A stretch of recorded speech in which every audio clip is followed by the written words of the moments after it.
Tanzi in the Cree.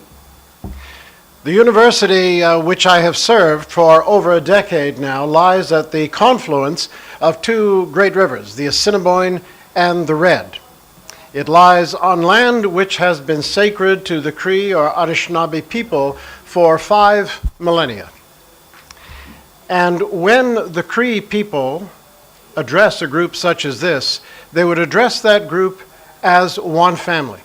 No matter where the group may be from in the world, no matter what its diversity, the Cree would say, "Greetings, all my relations." So on behalf of my Cree mentors and the land on which my university stands, I greet you, all my relatives. I greet you. And the Cree people also love story, and it is my conviction that story is to religion as math is to science. So a story, or two, or three. First story is one told by the great Jewish chronicler of the Shoah, sometimes called Holocaust, Elia Wiesel. Wiesel says that in Torah and in Midrash, the rabbis ask the question of the text, why is it that we all have one great-great-great-great-great-great-great-great-grandfather Adam and one great-great-great-great-great-grandmother Eve? And the rabbi's answer is that we have one great-great-great-great-great-grandfather Adam and one great-great-great-great-grandmother Eve, in order that no one person may see themselves superior to another. Everything else that I say will be based on that premise. It's been much on my mind these last few days, that story of Wiesel's, because of the city in which we are meeting and the country in which that city is set. Istanbul in particular, and Turkey in general, has been on significant occasions one of the world's great havens. In 1492, as we say in the rhyme in North America, Columbus sailed the ocean blue. In 1492, Ferdinand and Isabella acceded to the throne of Spain and promptly proceeded to expel all Muslims and all Jews from what had been for 7 centuries the ornament of the world, Andalusia. Many of those Jews were invited by the Sultan to come here to Istanbul. He is reputed to have observed that Ferdinand is supposed to be a wise ruler, and yet he has foolishly sent me his greatest treasures. Third story. In the depths of the Second World War, the papal nuncio in Ankara was a little Italian peasant. His name was Angelo Roncalli. Later on, he grew up to be Pope John XXIII. Roncalli was in Ankara when 2 members of Haganah reputedly came to him and described to him the Shoah, the slaughter of European Jews under the Nazi regime. Apparently, Roncalli, with tears streaming down his chubby cheeks, simply said, "How can I help? How can I help?" And how he helped was by engaging the government of Turkey and his resources and Haganah to literally buy Jews from under the Nazi regime in Bulgaria and Romania, smuggle them down through Turkey and into what was then the British Mandate of Palestine. Is there an irony that's delightful in that, or what? An extraordinary, extraordinary accomplishment. And today we look at Istanbul. How many refugees are there here from Syria? I've heard 1 million. I've met a number of them on the streets showing their passport to indicate who they are and where they're from, bought Kleenex from them. I've heard 2.2 million refugees.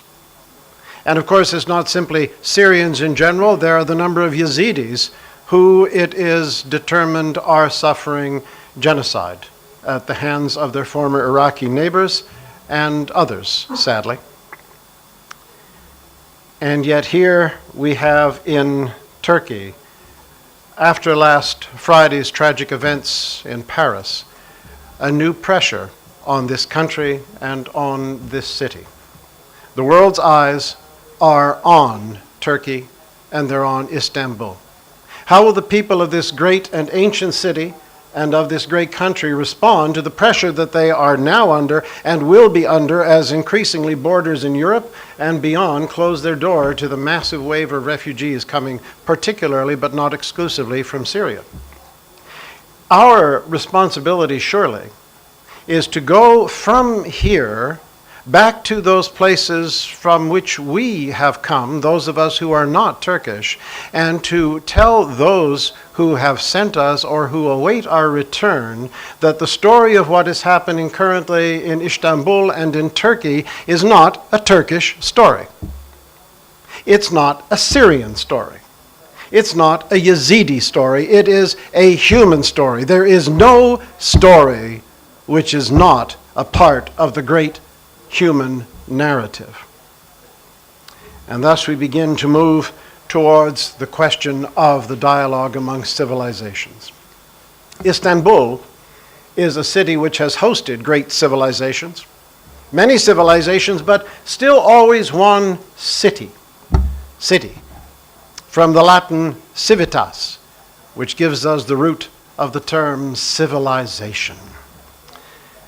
The Christian scriptural narrative from the Tanakh, what we Christians call the Old Testament, through to that curious midrash, which Christians call the New Testament, begins in a garden but culminates in a city in the book of the Revelation of St. John the Divine, though it probably wasn't St. John's anyway, but that's another story.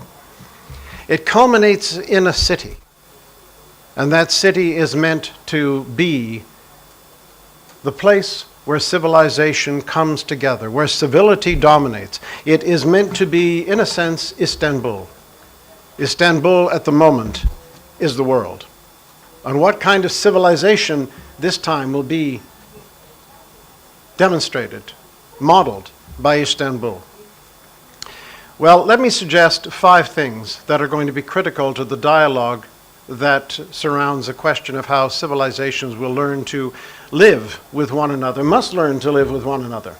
Otherwise, as Toynbee has pointed out, this civilization and our civilizations will simply sink into the sands of time. First of 5 very brief points. To paraphrase Dr. Kung, who is a great favorite of mine also, there will be no dialogue among civilizations without dialogue amongst religions.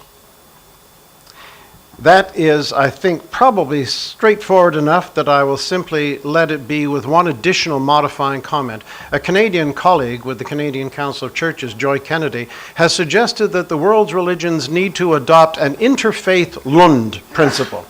Now, for those who are not within the Christian tradition, the Lund principle came out of the life of the World Council of Churches in its early days and was born in Lund in Sweden. And it essentially says that Christian traditions will do apart only that which we cannot do together.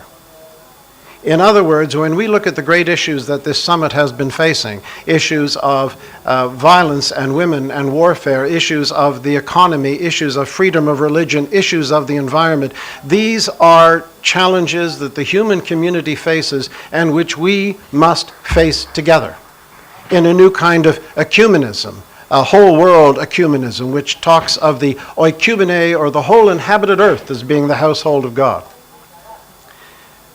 What might an interfaith Lund principle look like? Well, I'm not sure, but it may proceed to develop a dialogue that begins to envision a new model of civilization entirely.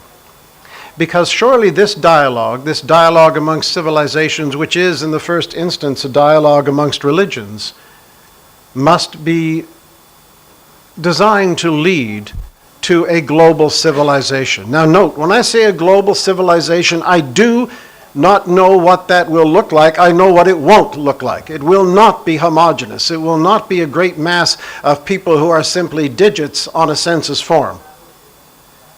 Golda Meir once famously said that world community will not mean the end of ethnic or cultural communities. It will not mean the end of nations any more than orchestras mean the end of violins. I don't know what it will look like, but surely that's what we must be working towards. And if there is to be a dialogue amongst civilizations, which is a dialogue amongst religions. It will need to be built on three religious principles which we all share, from the Sufi to the Shinto, from the Christian and Muslim through to the Hindu and the Buddhist. And those three principles are really relatively straightforward, and they are nothing we have to learn. In fact, there is a sense in which world religions have nothing we need to learn about ethical behavior. We need to learn to live that which we already know. And the three factors, well, the earth is the Lord's and the fullness thereof, no matter what chapter and what verse you quote. Secondly, humility. Humility where, as quite frankly Dan pointed out to us, we learn to live with one another, listen to one another, eschew toleration. The only good thing about tolerance is that it's better than intolerance. My good friend and colleague Baruch Friedman Cole says, tolerance is knowing that there is a synagogue at the corner of Bathurst and St. Clair in Toronto and not minding. Eschew tolerance and instead begin to understand that in true humility we are all children of God. We are all, in the words of the Anishinaabe, one family, all relations. And then thirdly, it's such a platitude and such a bromide, but for heaven's sake, what Christians call the golden rule, and which is extant in every faith tradition from the most complex to the earliest and most straightforward. A new concordat between church and state will need to be developed. The G8 summits were cited by Brian Adams in the opening plenary this morning. They ran between 2005 and 2012, and that series of summits was designed primarily to find a Rosetta Stone by which secular governance and religious leadership could speak about the issues that were important to the whole human family, whether religious or not religious. And we chose the Millennium Development Goals, which has now morphed into the Sustainable Development Goals. That is the basis on which not only a conversation between governance and religion rests, but they are in fact the hallmarks of a civilized society. And lastly, we need to seek applied hope. I believe it was Augustine in the Christian tradition who said we must pray as though everything depends on God and work as though everything depends on us. The American humorist Mark Twain used to say, I believe in luck. The harder I work, the more I have of it. I tend to paraphrase that to say that I believe in prayer. The harder I work, the more often I find my prayers are granted. There is a sense in which hope is that which keeps us moving. Work is that which gets us someplace. And somehow we have to do both. It was quite clear on Friday night and through Saturday morning that there are terrible things still going on in the world. I would prefer, in order to ascribe meaning, to think of them essentially as birth pangs. I have not given birth, but I've hung around several births. And births are painful, and births are messy, and birth is uncertain. And as we see whether or not it would be possible through dialogue to give birth to a new and a global civilization, the nature of which I cannot yet foresee, I would suggest a strategy that is again applied hope. One last story. 25 years ago, on the west coast of British Columbia, where if you have seen pictures or visited, you'll note that there are rocky shale beaches with mountains closing in behind you and the ocean closing in beside you. An individual took out a dory, a small fishing boat that was rowed, and he rowed off to do some fishing. And the fog set in, and it didn't lift.